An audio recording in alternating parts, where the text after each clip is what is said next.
Cook with Comali season 7ல இந்த வாரம் முதல் எலிமினேஷன் நடந்துடுச்சுங்க. ஸோ முதல் எலிமினேஷனா யாரு எலிமினேட் ஆயிருக்கிறாங்க அப்படின்னு பார்த்தீங்கன்னா, நம்ம அறந்தாங்கி நிஷா மற்றும் ரியாஸ் ஜோடி தான் வந்து எலிமினேட் ஆயிருக்கிறாங்க.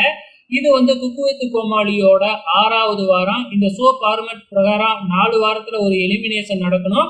இருந்தாலும் 2 வாரம் எக்ஸ்டெண்ட் பண்ணாங்க. இந்த 6 வாரத்தையும் சேர்த்து வச்சுதான் மார்க்கே வந்து பார்த்தீங்கன்னா கால்குலேட் பண்ணியிருக்கிறாங்க. அந்த வகையில கடைசி 2 இடம் வந்து பாத்தீங்கன்னா 2 ஜோடி பிடிச்சிருந்தாங்க. அதுல ஒண்ணு அறந்தாங்கி நிஷா, ரியாஸ். அதுக்கப்புறம் வந்து பாத்தீங்கன்னா டிராவிட் மற்றும் ராஜி, இந்த 2 ஜோடியுமே டேஞ்சர் ஜோன்ல இருந்தாங்க. இவங்க 2 பேர்ல கம்பேர் பண்ணும் பொழுது கம்மியான மார்க், 6 வாரத்தையும் சேர்த்து கம்மியான மார்க் எடுத்தது வந்து பாத்தீங்கன்னா அறந்தாங்கி நிஷா மற்றும் ரியாஸ், இவங்க தான் கம்மியா எடுத்திருந்தாங்க. அதனால இந்த வாரம் இவங்களை குக்கு வித் கோமாளி சீசன் 7ல இருந்து எலிமினேட் பண்ணி இருக்கிறாங்க. உங்களோட கமெண்ட்ஸை மறக்காம இந்த வீடியோ கீழே கமெண்ட் பண்ணுங்க.